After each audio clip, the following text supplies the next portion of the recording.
So if you'll start. Great, thank you. So welcome everyone back to the Charters Education Network Forum.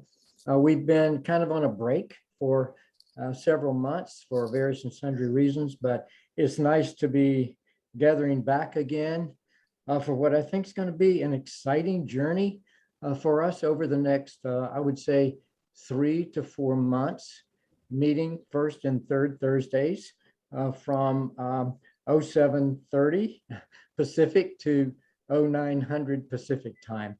We're going to be going on an adventure of discovery for engaging with compassionate education and training at the parental, infant, toddler, and I would even say prenatal period of human development, which to me is exciting. The Charter has embraced a number of programs that cover pre-K, K to 12, and 12 on up to us older guys. Maybe even, maybe I'll see 105. So we say from the cradle to the grave, but let's say age 105. Anyway,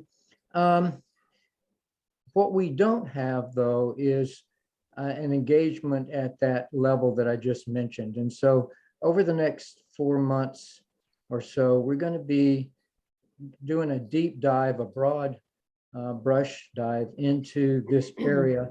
And I'm excited about what's to come. Marilyn later can tell you what will be next coming up over the next month or so.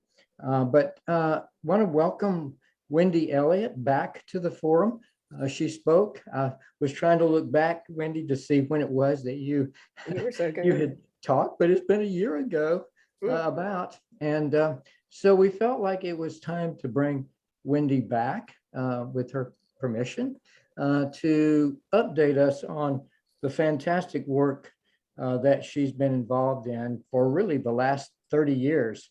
If you looked at the announcement of this particular EdNet forum, you'll recall what was written there in terms of her involvement in a number of organizations, including the Flourish Project, FutureGens, the Save Childhood Movement, National Children's Day UK, which is coming up.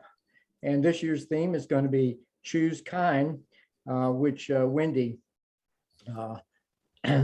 has themed for us. So I want, with that just brief introduction, Wendy, you can say more.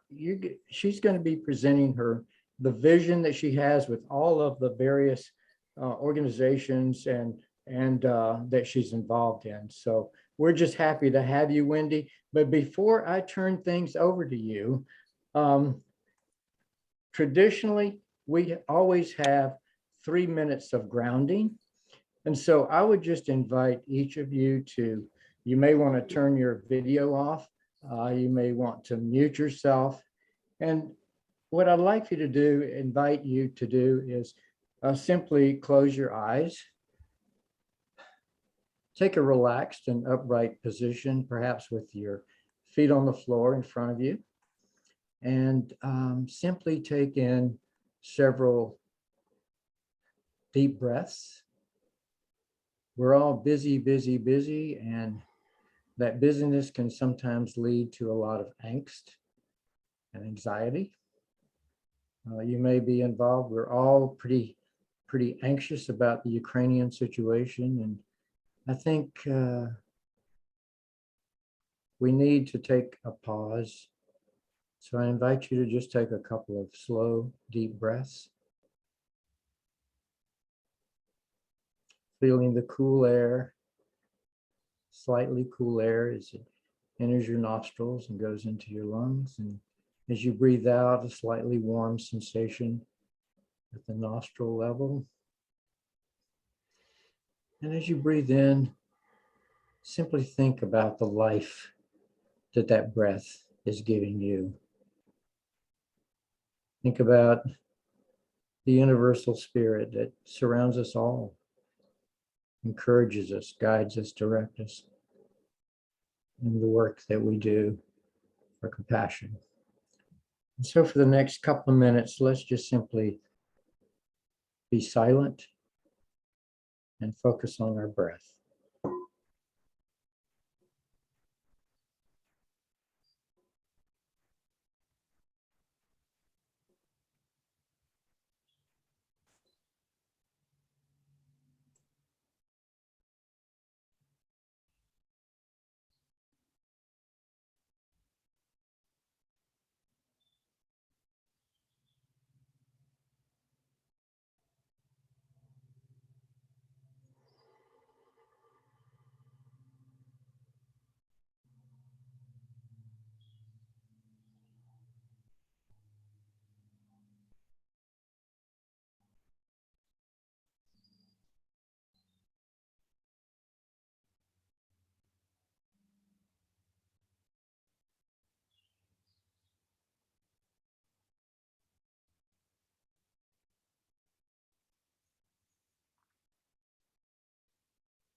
Breathing in, breathing out. And when you're ready, you can gently open your eyes and we'll begin the meeting.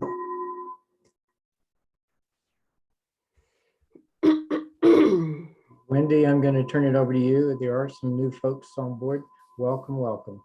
So Wendy, thank you for being here. Thank you very much. How lovely to be here. I could have happily have stayed in that though and just dropped away. I wanted to say how delighted I am that you're going to start focusing on early years and pre-birth, because it's, as you'll see, I'll put up my presentation in a minute, but that's where I started.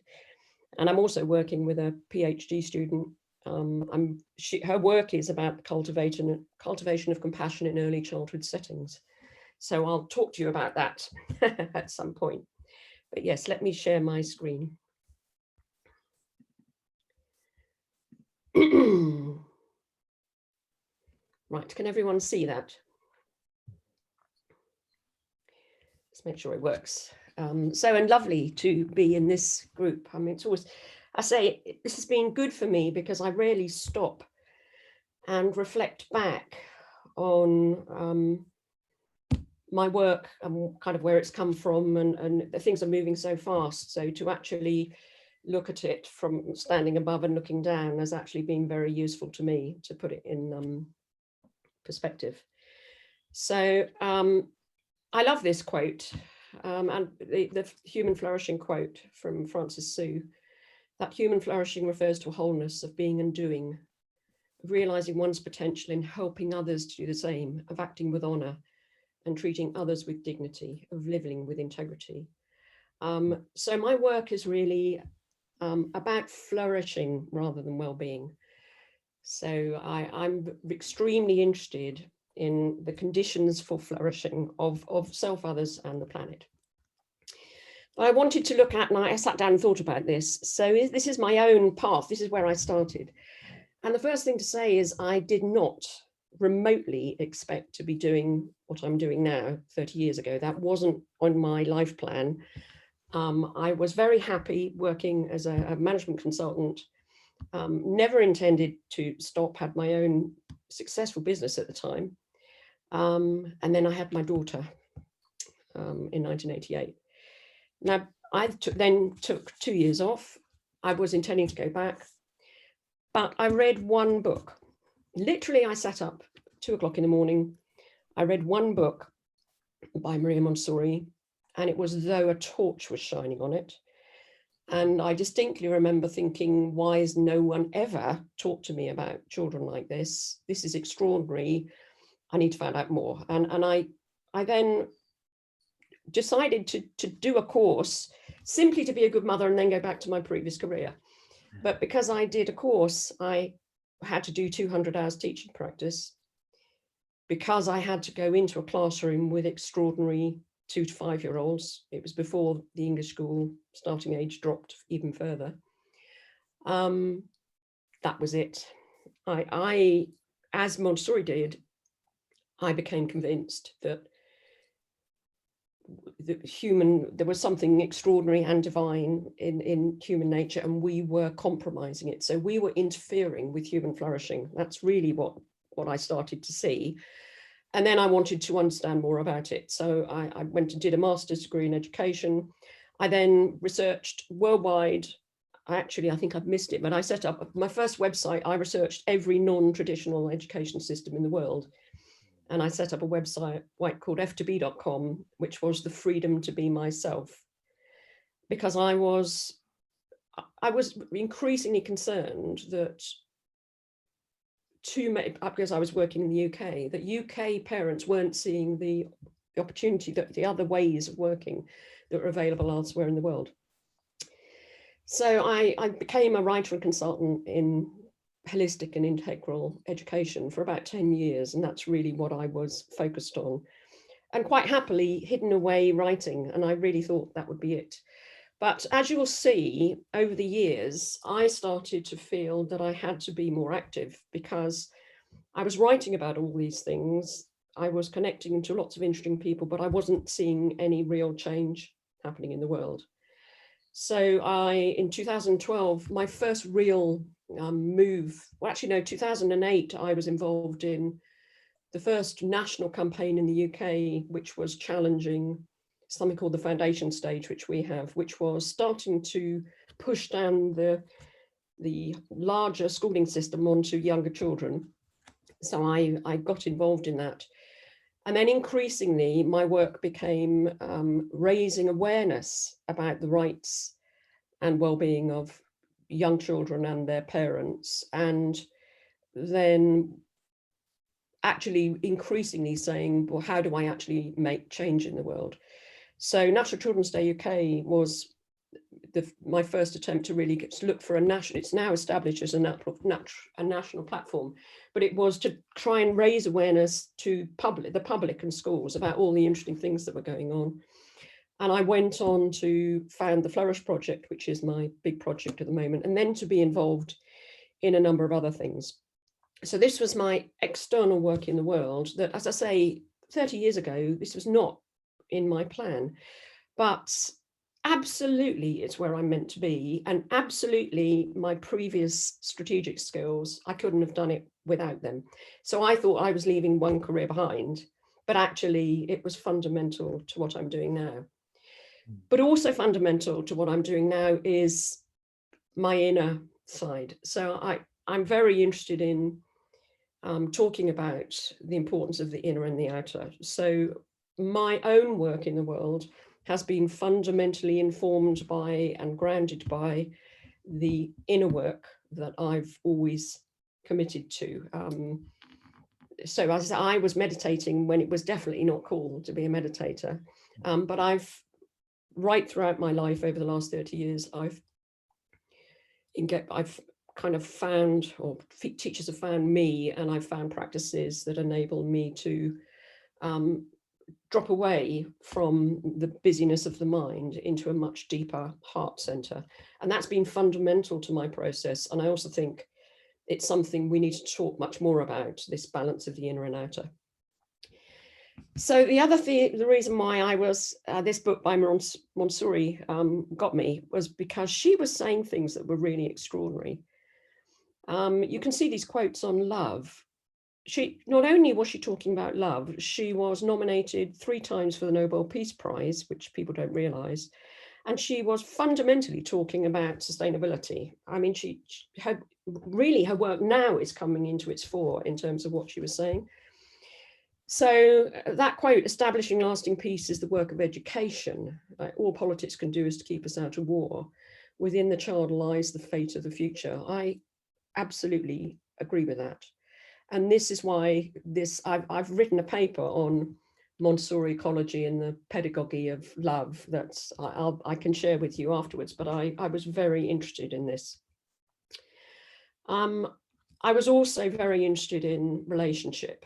So, but relationship, not just in terms of my relationship with other people, but all the different aspects of relationship that ground who we are and how we move in the world. And that includes the three aspects of compassion: self, others, and the natural world. So I can share with you another document that I've written that does this in detail, but this is the document that talks about the pattern language of beauty, flow, and love, and evolutionary science. So this generative creative spirit that is constantly trying to express itself into the world through relationship. So there are different aspects of relationship that I talk about, and you'll be able to look at this PowerPoint afterwards, but I wanted to expand our understanding of relationship. So to talk about relational memory, to talk about how extraordinary it is that of all the people that have ever lived, we've all been unique, but that we're all carrying forward all sorts of patterns, including our family patterns and our cultural patterns and our trauma patterns that are shaping who we are in the world. Relational consciousness, so that the natural spiritual urge to perfect ourselves and to constantly that movement towards growth and perfection all the time. As I was saying, I'm very interested in this, and I would like to develop more work on this, especially in schools, that relationship of the world from inside out and from outside in, and that we cannot look at only one thing without understanding the other. And this focus on only external outcomes of who we are, rather than looking how do we optimize internal processes, is so important. Relational presence, which is that fully being here in the moment, when we do these wonderful meditations, that ability to be fully in the moment, but to bring our sense of presence into all our interactions with others, so that we can be fully authentic and 100% ourselves in every interaction that we have. And relational attunement, which is that, again, these are all aspects of how we are interacting, constantly, energetically interacting in multiple ways with all the things that we are shaping and are shaping us. And relational development. And this is where my core work with the Flourish Project is. So we're looking at the core evolutionary needs and motivations that are constantly, we all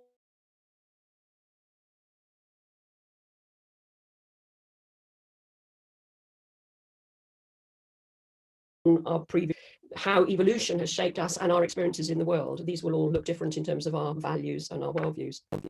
Just to say, if sometimes my internet connection is unstable, if I disappear, I can move to another room, but we'll see how we go.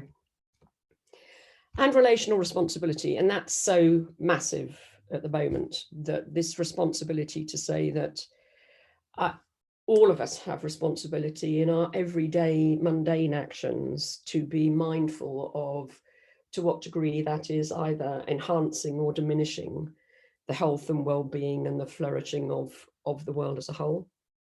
And that ultimately, that's love in action, becoming a living example of compassion for self, others, and the natural world.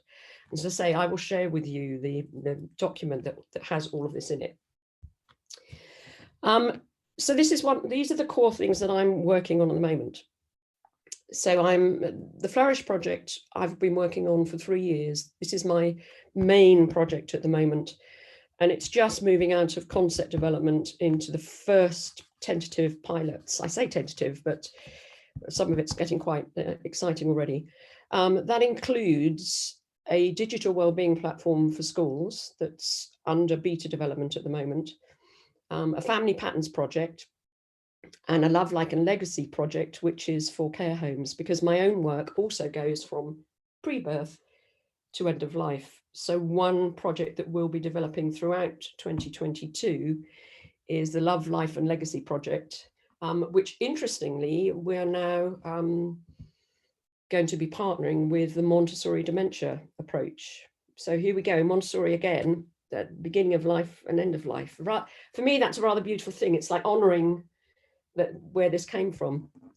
The FutureGens website I've been working on, it's really consolidating the arguments for protecting future generations. And I'm going to be going through each of these in slightly more detail, so I'll just whip through them. National Children's Day UK, but this year we're focusing on Choose Kind. So that's now a nationally prominent day. And we have some great partners for that already. The Charter has come in and is being supportive. Compassion Matters. I can't see all this on my screen, but so the School of Kindness, Action for Happiness, the Anti-Bullying Alliance, Bounce. But we've got some great partners with, I think, more coming on board. We use the day, the whole week up to and including the day. People can run events, activities, but we encourage people to do talks, lecture series, conferences, produce infographics, produce videos in particular, that because we're in a very busy internet environment, so we're trying always to have things that can actually people can share. I also lead the UK Spirituality and Education Alliance, and this year we're particularly looking at how we can show that spirituality isn't just a subject that you learn about under the curriculum, but that it's a fundamental aspect of, if you're talking about ecology and sustainability, that spirituality is embedded in that. So we're looking at narrative development, we're looking at how you talk to kids without using the word spirituality. You know, we're exploring all those kind of things. And I'm on the Global Council of the Wellbeing Economy Alliance. You'll see a little bit more about that. And there's a couple of other things that I've been asked to join recently. So these are the things that are active. They're the balls I have in the air at the moment. This is the Flourish Project. So the Flourish Project introduces a new ecological wellbeing framework. It basically suggests that there are 7 core needs that we all need as any human system, from an individual to a community to a school to whatever. And there are core things that actually all of us have to fulfill. And what's interesting is that security and relationship they are the 2 most important things at the beginning of life, but they're also the 2 most important things at the end of life. So we build up from these and then we return to that security. And obviously, at the moment, they're the ones that are being most compromised by what's going on in the world. The model, the Flourish Project, it is actually fundamentally underpinned by the science of early human development. One of the reasons I created this was because I became very interested in wellbeing frameworks across the world. And what I realized was they were all measuring wellbeing later on. They were taking a snapshot of well-being at a certain point of life, and nobody was looking at, but how do you optimize the conditions for well-being in the first place? So, and it's been really useful for me because I'm always using, if I see a well-being framework, I'm always thinking, but does that work for the youngest children before they've, you know, they don't know about these concepts. So it's really where I started, and it's why I developed the model in the first place. So the model actually encompasses all 17 aspects, as it should, as a holistic model. And it looks at the ecological self. Again, that's saying well-being is relationship, with spirit absolutely fundamental to the whole thing. But what we're saying is self is embedded in these, is always embedded in other systems of other people and the natural world and the deeper cosmos and deep time. These are some of the publications that we've produced. As I say, it's we are actually genuinely still coming out of concept development. It's just, I mean, it looks as though we're, so we have a huge amount of resource that we're still really thinking about how best to introduce these resources to the different communities that we're interested in working with.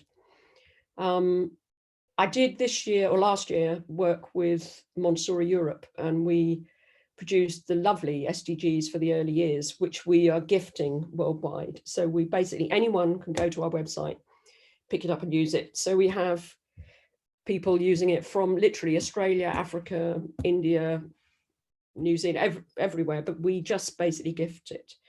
I would love to be able to gift all my work ultimately, but we'll see if we can do that. And then we have SDGs for primary schools. The reason I created these was because the SDGs are very serious, and I wanted to find something that was much more accessible to teachers and children, also that made them smile and that were kind of fun to look at. So they're free to access online. This, I'm literally working with a wonderful digital team at the moment. They already work with some of the leading schools in the world, and they came to me because they heard about the Flourish Project, and we are collaborating to see how we can create a digital wellbeing platform for schools that uses the Flourish Project as its core way of mapping indicators. So I have spent hundreds of hours probably. I've mapped as many indicators as I could find of whoever's measuring school wellbeing in the world. We've been trying to map everything that everybody's doing, and then we map it again across the Flourish Project. And one of the great things about the model is you can take something, you can map it across the 7 levels, and you can see how ecosystemic it is. So it very quickly reveals if people are over-focused on one aspect, such as achievement or attainment, and they're actually not looking at all the other things that make for meaningful lives.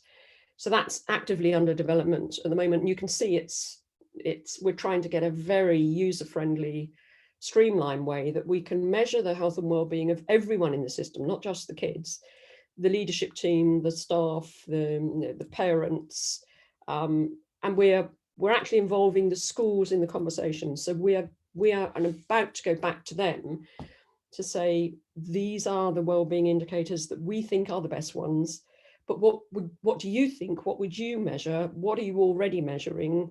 How could we help you join up the dots so that this is practical and useful rather than just another report that you print off and isn't actually serving what you need? So I'm super excited about this because it's a very interesting project. And this is the who I'm working with, Aura, they're called. So yeah, very happy about that collaboration. It's very interesting. This is another collaboration. I'm working with 2 people. We're trying to create a very simple 6-week course for parents and teachers where you sign up, and every week you get a little drop-in, very simple course that steps you through thinking about your family patterns and how that shaped you and how it's shaping your family. So that the picture on the right, we've designed a tree where you can sit down and you can fill in these patterns. So it includes the patterns that have shaped your family over time. So you may have, as I say, come out of war-torn, being isolated from your country or whatever, and then the values that have been most important to your family over time. So your grandparents and the people that you know, then the families that are consistent to your family members, and then the values you want to see in the world. And we've got a number of little exercises that we are kind of, this is very light touch, because what we didn't want to do was to expose incredibly busy, stressed people to anything that might compromise their well-being in terms of they have to go to work, they have to look after the children, they can't afford to drop into any kind of process, but we could lead them to other ways to work at deeper levels. So this was our first, how could we do this in a very light touch way? It's really why you are the way you are. And this is the Love, Life and Legacy project that we're looking at probably the whole of this year, which is again taking the Flourish model and saying, how could we work with care homes for the elderly, to really look at how do we nurture the spirit within? How do we ask you the questions that have meaning for you? How, rather than, again, rather than making assumptions about what you need, which is what care homes, quite rightly do, security and relationship again, can we ask questions about what nurtures you, what excites you, what's joyful? What questions should we be asking, and how could we work with, again, care home teams to look at the well-being of everybody in the system again? So that should be a very interesting project, I think. This is the FutureGens Research Hub. It's really me collecting. This is the focus on saying the early years is absolutely fundamental. And I'm very interested in the economic cost of not investing in things. We're very involved in measuring the economic cost of doing things. But I think if the switch to saying what's the economic cost of not investing in parenting in the early years, we know there's a highest possible return of investment is actually looking after young children and their families. But actually there's remarkably poor investment in that, even though there's like tenfold return on investment. And fortunately in the States, the wonderful James Heckman has been very engaged in this. But so the FutureGens Research Hub is a hub where I'm hoping we can keep up to date with everything that's going on. But it's also, again, uniting ecology, education, culture, spirituality, and peace. It's saying that these all matter. It is one system. Education systems have to respond to all of this. Yeah. This is National Children's Day. As I say, that's the social media toolkit that we share with people. We'll just be sending out the next press release with all the partners in. But as I say, we have a particular interest in the science and biology of unkindness. And I'm hoping some of the partners have been looking at this, but I think that's, so many people have looked at kindness, but to actually say, what's made a Putin? What are the environmental conditions that shape someone who can be so unkind to others? And I'm very interested that we could kick off that conversation on National Children's Day, but hopefully then keep it going, because and we're looking at anti-bullying, we're looking at cyberbullying. Why is it that in every school children are unkind to each other? So there is, we can't pretend that there's human nature. There is something in us that is, we are literally dark and light. What is it that swings that balance? And how could we really assist schools to look at this in proactive ways? This is the UK Spirituality and Education Alliance. Again, this is this undivided wholeness and essential unity. You can see, it looks like lots of different projects, but for me, it's one big project that's got lots of different aspects, and increasingly I'm using the same language in all of them. An intelligent relational universe. So this is the work that we're starting to move forward on, collecting a wonderful alliance of partners. We're only just really honing in on what our role is. We sort of went for a big grant, but it felt very cumbersome and heavy. I actually think we need to be much lighter with this. So we're looking at the narrative in particular, but it's a wonderful group of people. And so that's, again, trying to engage people in these conversations. This is an example. I wanted to put this in. Marilyn very kindly has become a signatory for this. But here's an example of taking all of this and then influencing policymakers. So here's the UK coming out with a draft strategy for sustainability and climate change after COP26, and us coming in with something they absolutely don't expect, which is a combination of multidisciplinary partners, and I say you'll get this, that are all saying we need to work together for this. So it includes the spirituality, and it includes all the partners, it includes early learning, people from early learning. So those signatories will be so unexpected for the DFE, because it's not what they would normally see. They would have educators. What I've tried very hard to do is to bring in the Wellbeing Economy Alliance, like Sir Tim Smith, who's the founder of the Eden Project, the huge nature project. Here we have the ecology people, the nature people, the spirituality people, the economists, the peace activists. You can see the values education people all in the same room. And this is what I hope will be the beginning of saying that if we're looking at education, we need all these people in the room, because education affects all of us, and it's across all sectors. So this is the Wellbeing Economy Alliance. As I say, I'm on the Global Council for this. And it still makes me laugh that even in the Wellbeing Economy Alliance, very few conversations about the importance of the early years. So Charles and Marilyn, I'd love to tackle this one. Again, what's the economic cost of not investing? So I'm sorry, I'm whipping through this, but you can see it's kind of trying to fast track you to see the context. So these are, I thought this is what I'm really coming down on now. So what's education actually for? That question's being asked across networks globally. And I must have been in 50 different conversations where the same question is coming up. You know, what is the purpose of education? What is it actually for? So the questions that I was trying to think of here is you know, what are we genuinely trying to achieve with this? And what's already happening out there? Who should be involved, and what's holding it back? So these are the education megatrends. And as UNESCO said, to shape peaceful, just and sustainable futures, education itself must be transformed. So these are the things that everybody's agreeing on.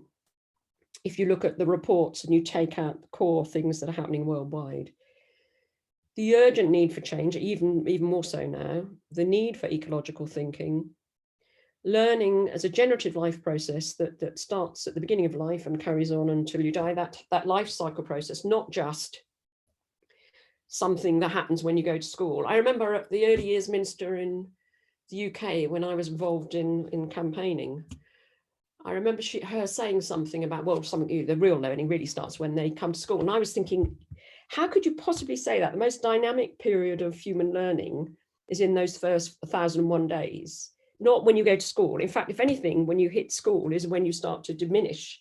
If the school isn't right, you can diminish the learning process. Education for human flourishing, that big question to say, surely it's the kind of people that we're cultivating in the world that education should be about, not simply about achievement. And let's really look at, are the people who are the leaders in the world at the moment representative of what we need education systems to achieve? Rapidly evolving educational innovation. I did a report in 2020 for the Wellbeing Economy Alliance, and there must have been 200 educational innovations. It was almost impossible to track the number of innovations, and it was out of date like the week after I did it. So huge innovation on global level that it's really hard to keep up with.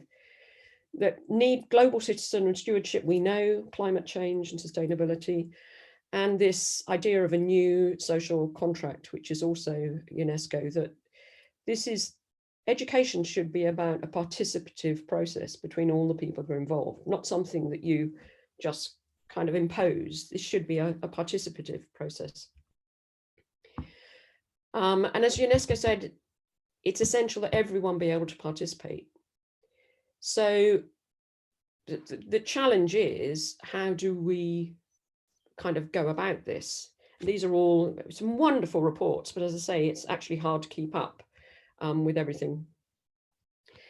So I thought I would just kind of, as I say, consolidate to say, okay, what are the main barriers to this if we want to actually achieve global change. And of course, they're the ones we all know about: political influence, short-termism, absolutely dreadful in England, a 4-year political cycle. The average minister is in post for 18 months, which means trying to have long-term change when they're all trying to make a name for themselves is extremely difficult. And you no sooner have a champion that the champion moves to another position. Shifting global priorities. Obviously, you know, for example, in Ukraine, suddenly we've got war. The priority has to be looking after populations, different ideological visions, lack of funding, lack of R&D capacity, lack of desire for change. It's you know, that point at the bottom, the fear about population control. You know, if you are going to transform education systems, you are empowering populations to be more participative, and not all leaders and political systems actually want that. Obviously, war and conflict, siloed worldviews, which is very much something at the moment that this isn't about sustaining what we already had and building it back. This is about regenerative change. And part of the problem is, surely we could take the post-COVID situation to say, of all the moments that we have the opportunity to do something remarkable, it should be now. So not going back to the old, but actually calling for something new. And here are the key issues for me at the moment, things I'm most interested really in at the moment. So many people are talking about this, but the big issue is, how do we connect everybody up so that we're not just duplicating what the other person's doing, and we can keep up with the huge amount, which is wonderful, of innovation. But like I said, you do a report today and it's out of date tomorrow. How can we ensure that the change agents and the innovators can work collaboratively and at speed? And part of that is, how do we develop innovative sources of funding so that so many great people with great projects aren't constantly having to spend 50% of their time trying to get grants that only then survive for a certain period of time, and then the project either drops or they then have to worry again about the grant. So I'm very interested in that, and I was in a meeting yesterday with someone who's actually looking at that from an economic perspective. But I actually think we need huge innovation in the way we look at funding for things. We need inspirational forms of funding. How to find ways, particularly at the moment, of providing hope and inspiration to parents, teachers, and students in a world that seems, you know, absolutely chaotic. So, and I think that's a really big one for me. All these things can be going on, but the people who most need to know about it don't know what, you know, they've no idea what we're all involved in. So I'm very interested in how we can find ways of letting the public know that great, wonderful things are going on behind the scenes, and that there is hope, and that they could be part of a participative process, which follows on with the participant communities thing. And then, of course, how do we move from the kind of world we're all looking at on our TV screens every day to say enough is enough, and one united humanity. If we want a world, a sustainable world, then we need to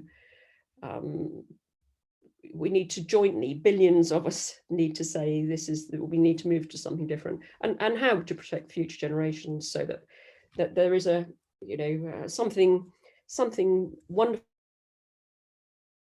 to look forward to, and that this period of difficulty, something good is coming out of this. You know, as ever, through this challenge and period of deep difficulty can come huge transformation. And I thought I'd end with this quote, because I love the work of Kerry Facer.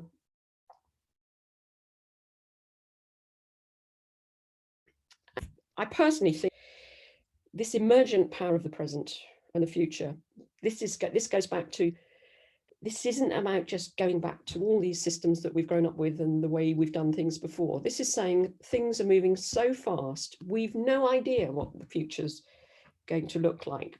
But there's an emergent, this is going back to the beauty, the pattern language. There's a pattern, emergent, beautiful pattern language that's coming out of this, like a lotus coming out of the, you know, the rotting ground, that this wonderful things are emerging, and to give whatever it is that's emerging to become a holding space for that, which is that, you know, that inner work, actually sitting in silence, coming together just to hold a space for this kind of new way of being together to come through.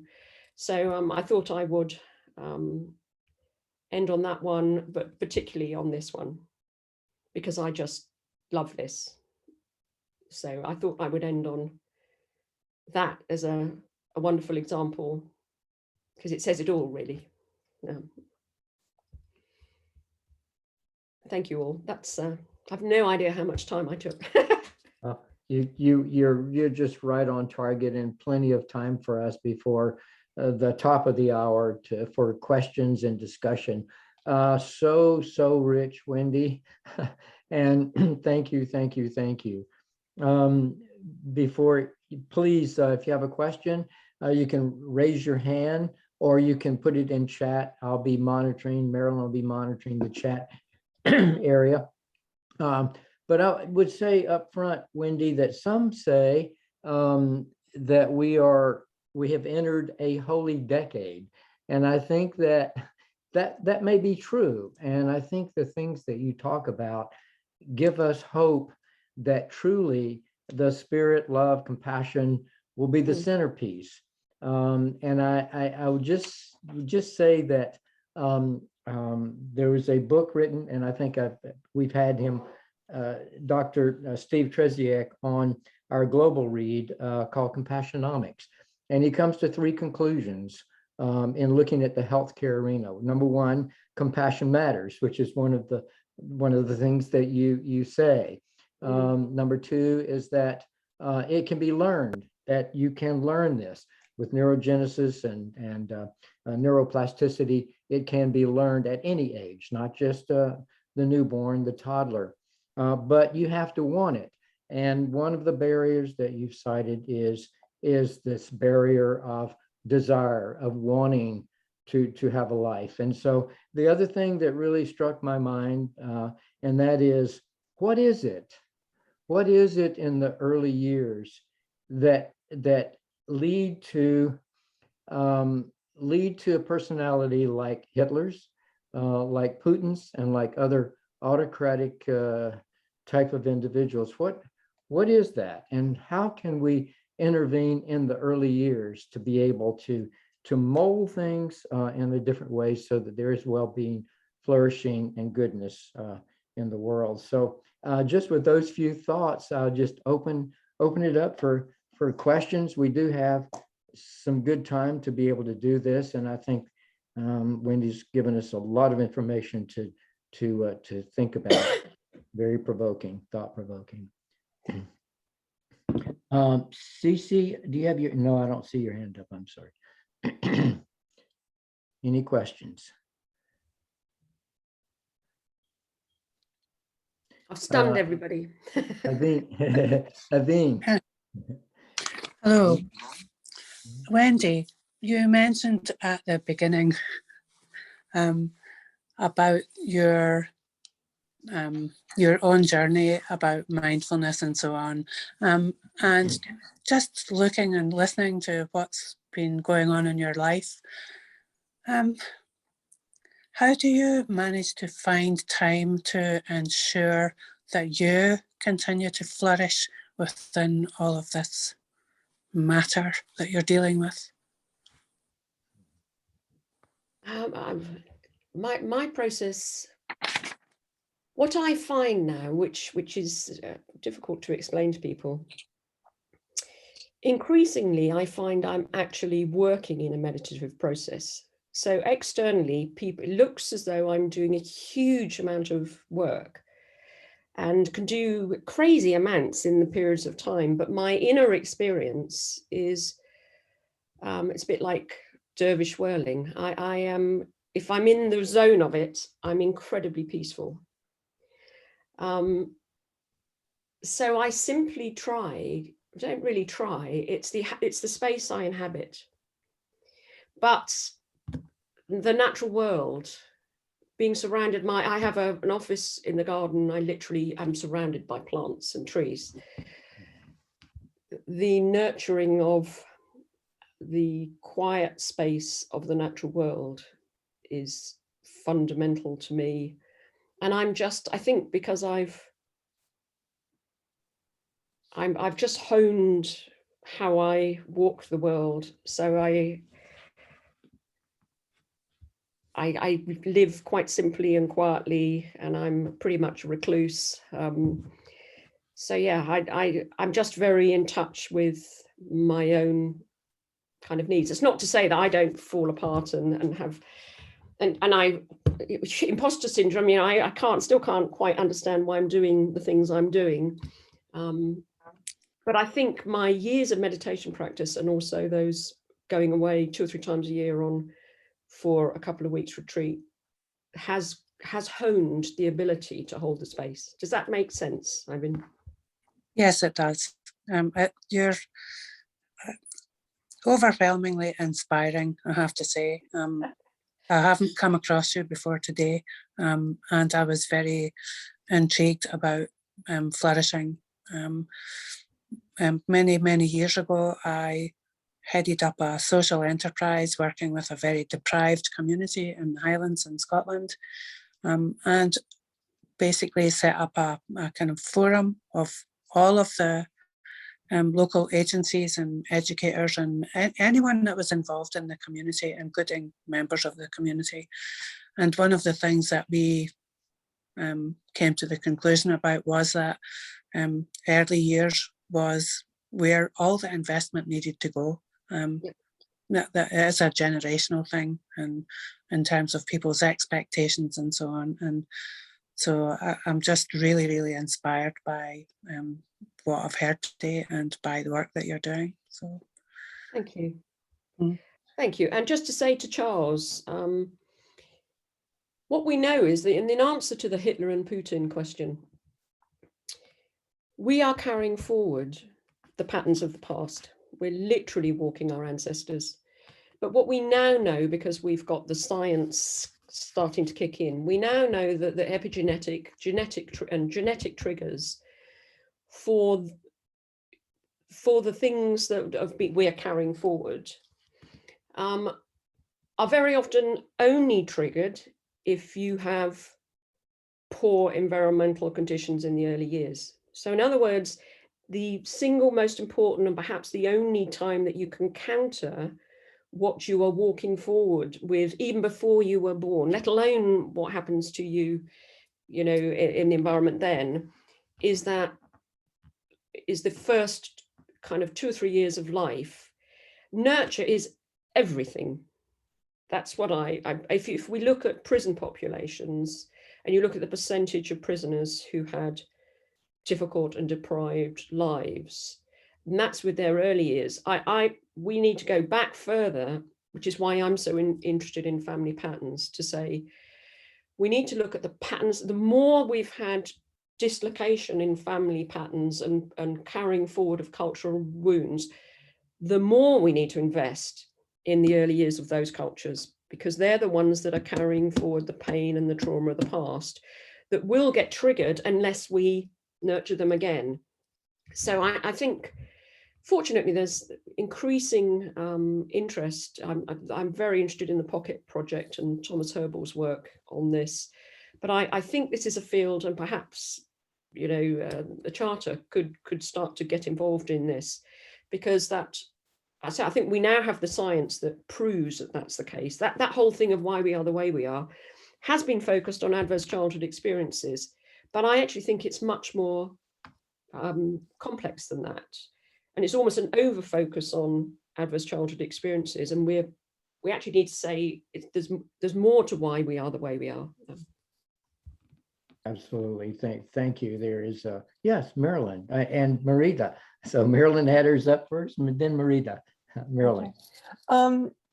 I was just thinking, Wendy, as you were speaking, that so many people, at least in the community in which I grew up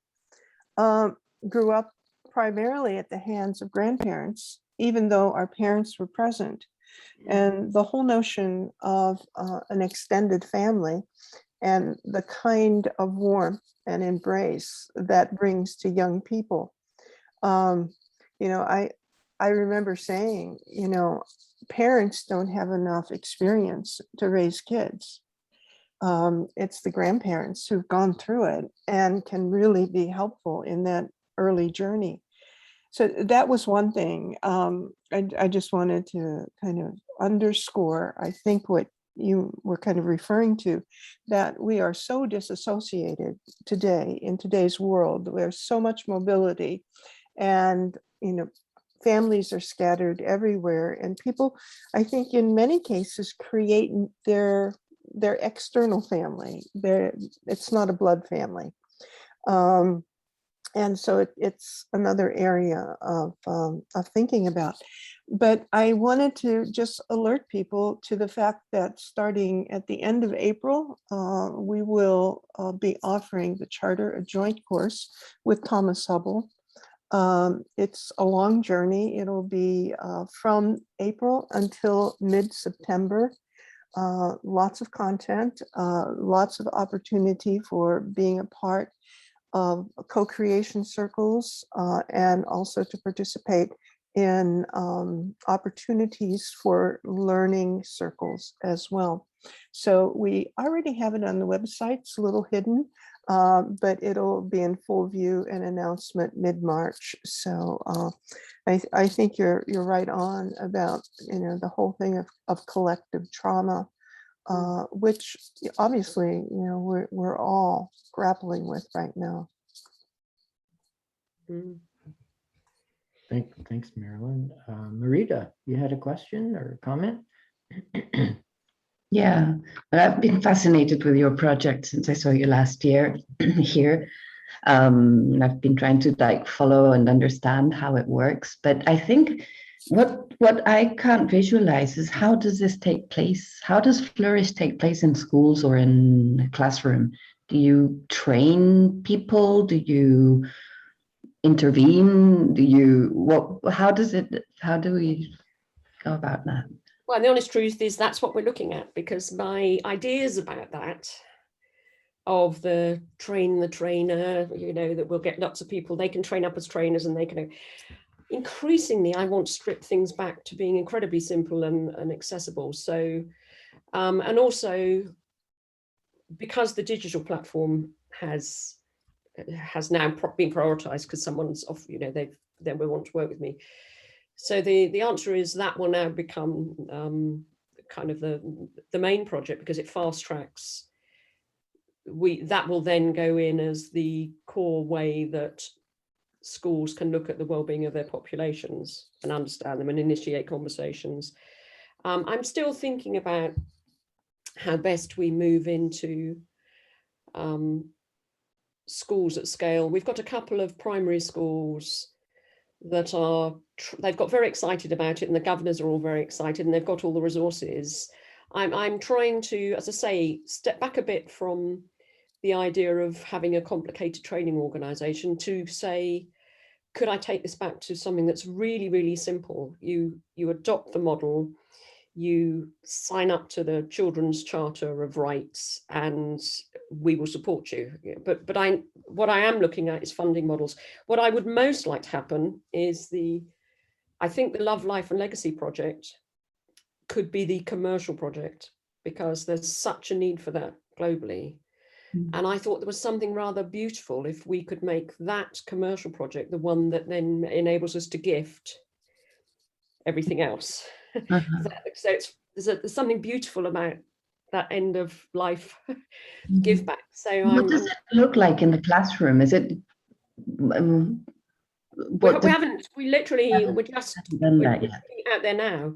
Okay, I was wondering whether we tried to pilot in September, and we've got 3 times we've got stopped with schools having 9 teachers with COVID and the chaos. But essentially they take the model, they all have the posters of the model in the classroom. The parents have, you know, little booklets explaining what the Flourish project is. We've got the little book of flourishing. It's again, that stepping people into thinking about that a school is a living system, and everybody's well-being matters. Whether you're so there isn't like a set of activities that they carry out or that you recommend. It's like a much more organic visualizing. Yeah. Okay. And I'm also interested in the mapping, your mapping app. That sounds really fascinating. Yeah, well, what's fascinating is we've taken probably, I'm still doing it. I got a new one that I didn't know about yesterday. And then I spent the whole morning mapping a very interesting project that I had only just known about. And I've mapped that. So we have this huge volume of all the indicators that people, all the questions that people are asking, the survey questions, particularly children. We're trying to say, but we want to talk to leadership teams and the whole system. But it enables you to see there are certain questions that we've decided are probably the optimal ones, having looked at the whole thing. And then they're the ones that we're going to the schools, but we will also give the schools access to all the background well-being measures, so they can actually see where we've pulled things from. But it's that, you know, measure what you treasure, and don't just measure things to tick a, you know, our school has ticked the well-being box or the PSHE box, or we're trying to say, no, this has no meaning unless it's practically relevant to the school, and the teachers are excited about that, they're learning things about how they could nurture their school communities that perhaps they hadn't appreciated before. So I say very early stages for that too. I think the charter's got exasperated with me because I keep saying it's very early stages, but in terms of the size of the project, it is really, and I would rather go slow and be reflectful about this and actually question my own assumptions and then take our time to get it right. And I think I've pulled back from some of the things that I was thinking of doing 18 months ago, because now I'm not sure that isn't just replicating the old way of doing things. But yeah. Yeah, thanks, Marietta and Wendy. A track based on what you've just been talking about, your comment about a lighter approach, a slower, maybe a more deliberate, discerning approach. And I couldn't help but put in quotes, better, lighter is better. And it reminded me of a workshop that we had the charter sponsored with Margaret Hannah in Scotland, who has got the kit bag, which is a tool that kids can use in school all the way from, you know, elementary school on up. And it's just a beautiful way of creating some space within the schools at whatever level, with small groups, and maybe even call them circles of trust, where people can open up, kids can open up.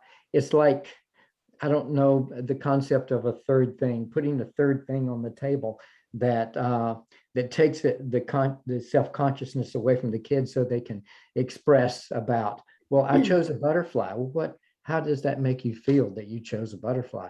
You know, those kinds of things, real simple and yet very impactful in terms of being able for kids to open up. Which brings me to a question I have, and that is, you talked about transformation, UNESCO's, you know, policy or report saying our educational system needs to transform, and certainly in the early years, it needs to. I'm just wondering if the pedagogy that is used in several of the comprehensive compassion cultivation training programs of received knowledge, meaning science-based knowledge, bring it in a simple way to kids, and then have them experience through some of the inner stuff that you talked about with regard to the spirit, the calming of the body and the mind, etc. And then practicing that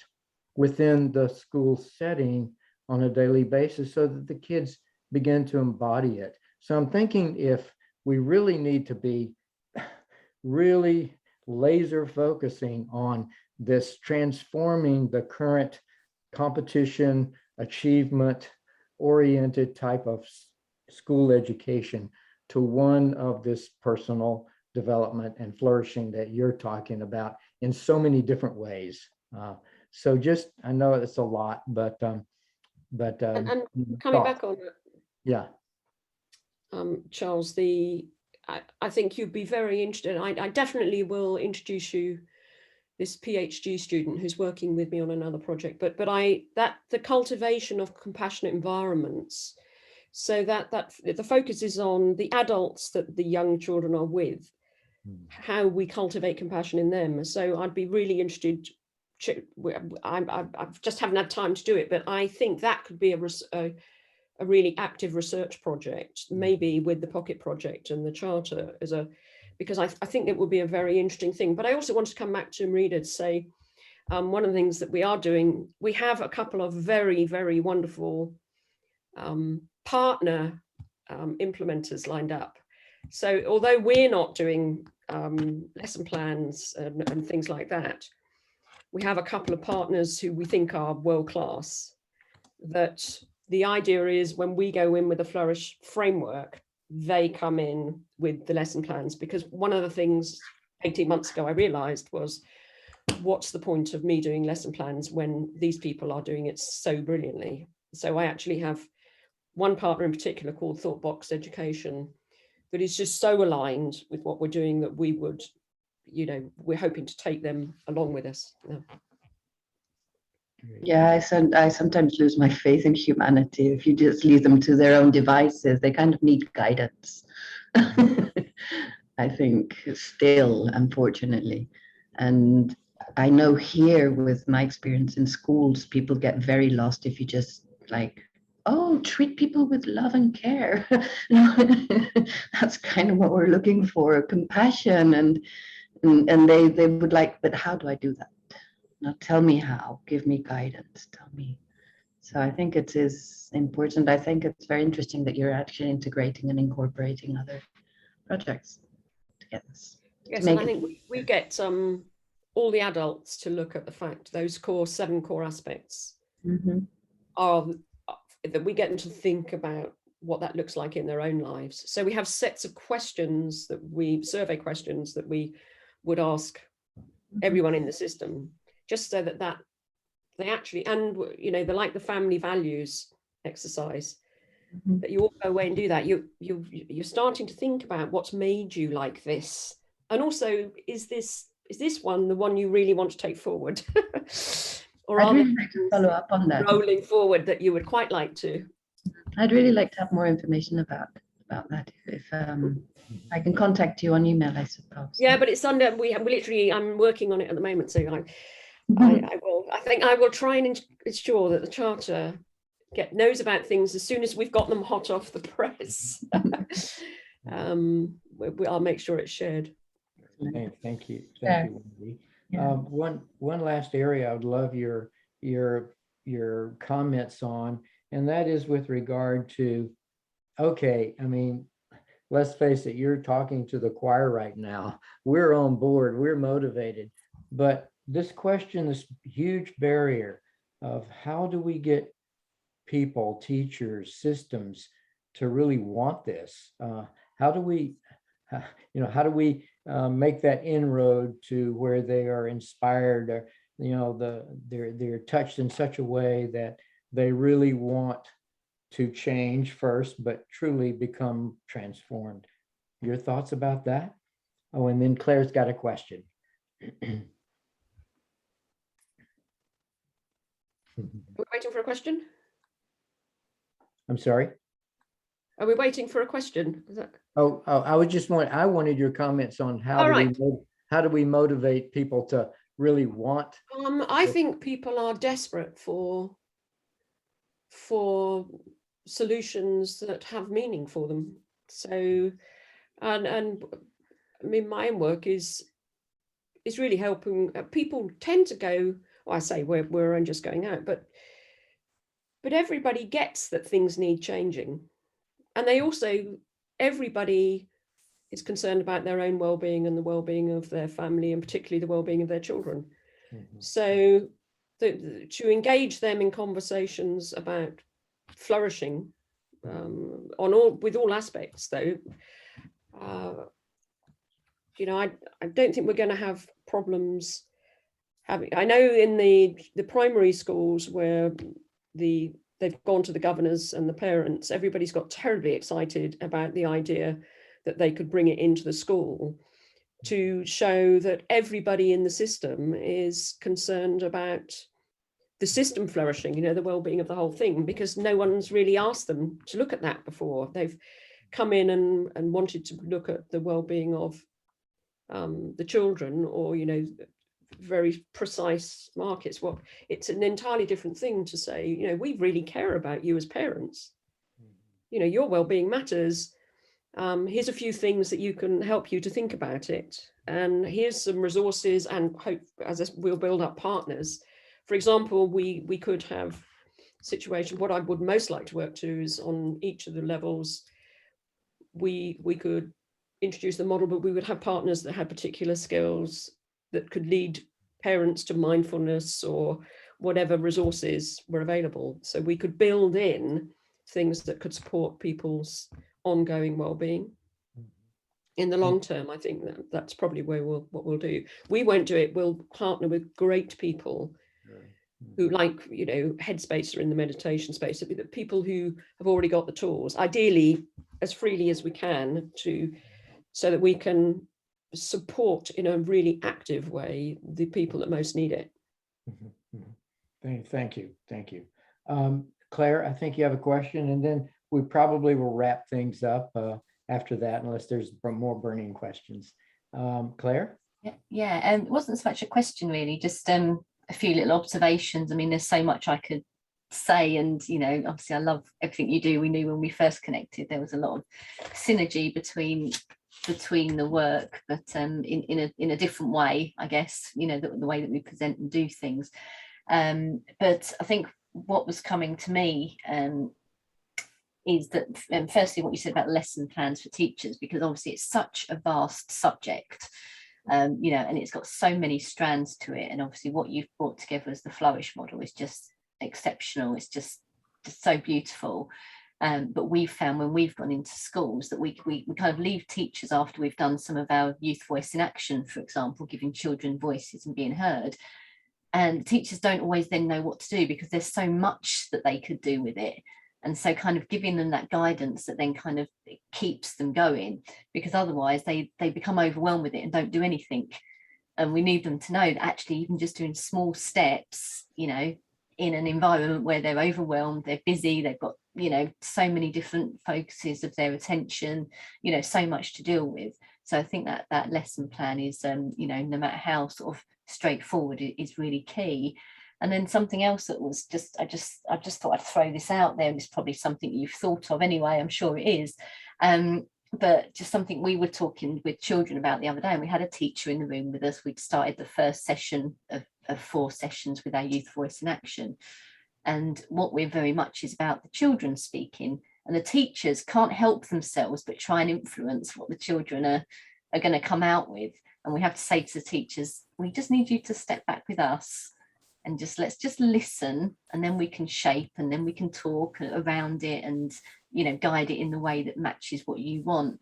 But the teacher said at the end, he said it's so simple, just asking the kids, why have we not done this? Why are we not asking the kids what they want in their school? Why are we not asking them what they want in their community or what they want to change in the world? We're just in our leadership meetings all the time. We're trying to meet, you know, guidelines and all of this sort of stuff.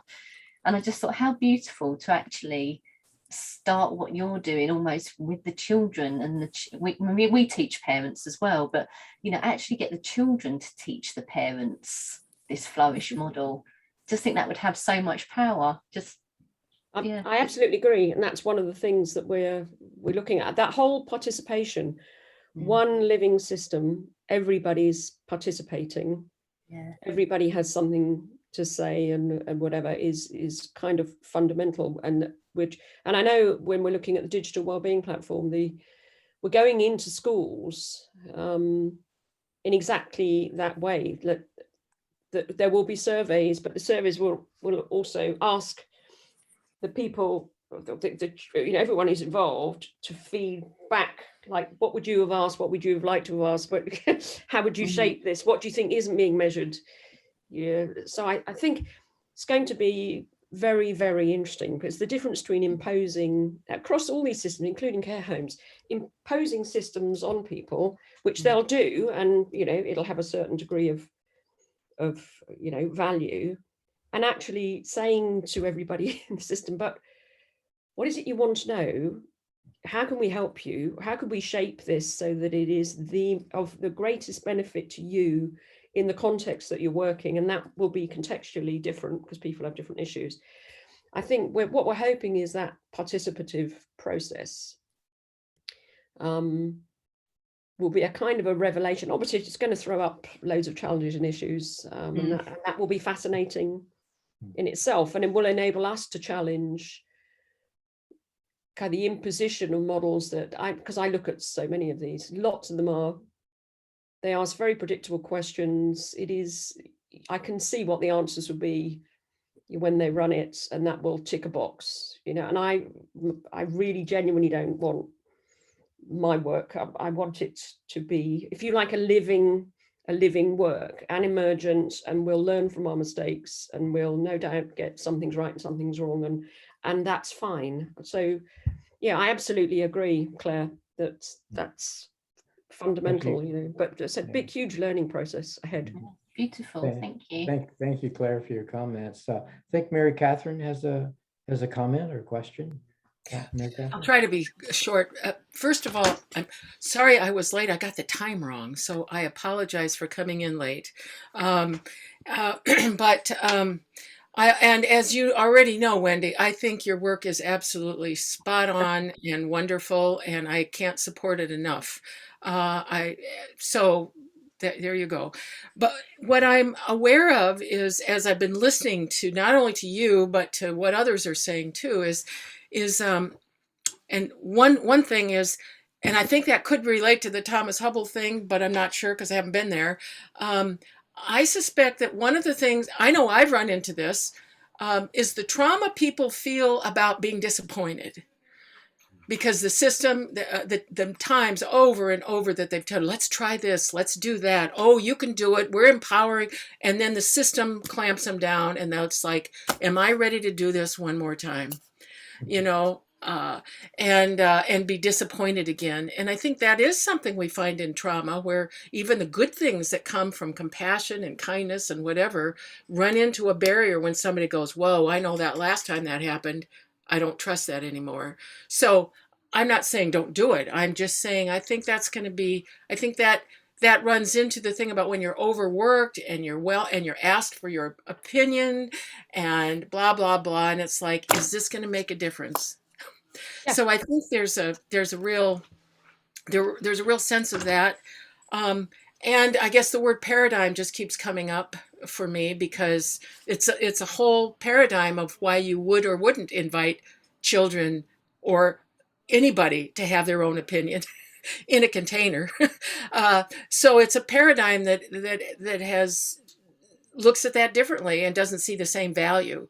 And that fits with, then the other last thing I'll say is I think I've thought a lot about Putin and Trump for a long time now, and those first levels of values and human development, of safety and relationships of trust and feeling some sense of accomplishment, and that I can confidence in being able to just be.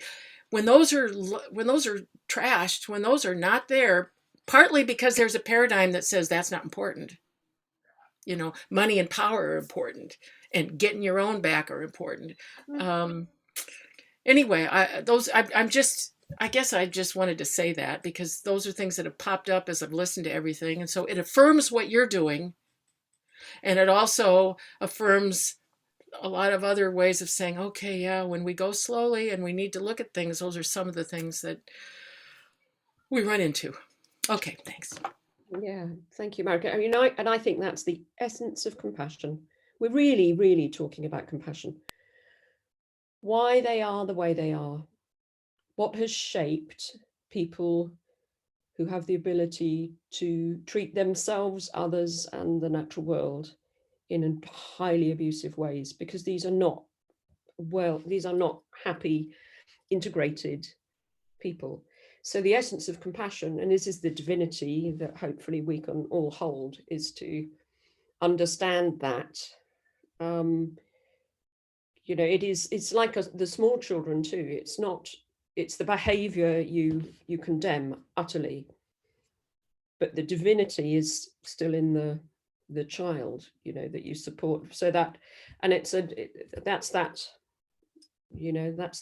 the path we walk at the moment. And I think it's the work of the charter, and for all of us here, to that focus on the early years, and that focus on the why we are the way we are, and doing everything possible to create the conditions that optimize human well-being, so that we don't bring in and walk the world in such abusive ways. I think that is the big work that lies ahead for us all. Yeah. What a beautiful way to end this session. Mary Catherine, thank you for bringing that up, because that's part of the reality in which we find ourselves, and with which we're going to have to work, and hopefully to a positive flourishing ending or reality for our world. Wendy, thank you so much for updating us. I mean, the breadth and depth of what you're doing is overwhelming.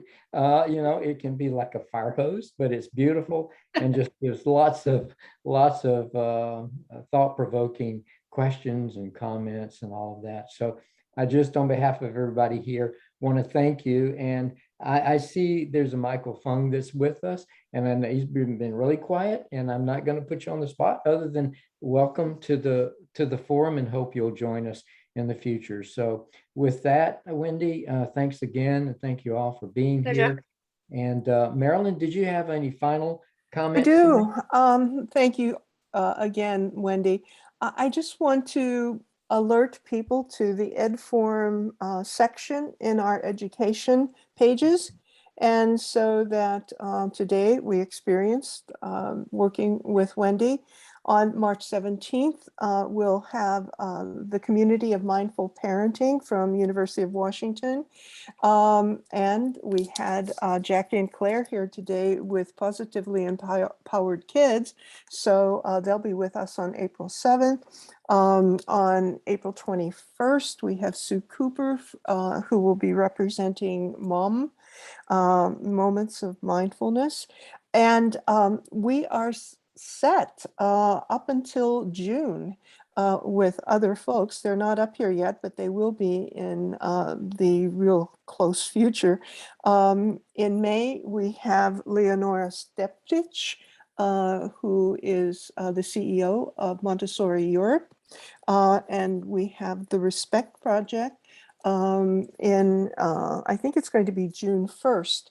And so I think that we probably will go for the whole year because there's just so many, opportunities that we have to talk with people and have experiences with people. We're now talking with folks from Reggio Emilia, from Italy. So we're excited about that. We have conversations with Lisa Mueller, who wrote the book Spiritual Child. So all of that is to look forward to. So thank you. Mm-hmm. Yeah, thank you, Marilyn. And one other individual that I really want to mention is a Dr. Andrew Garner, who I've just recently been in contact with him.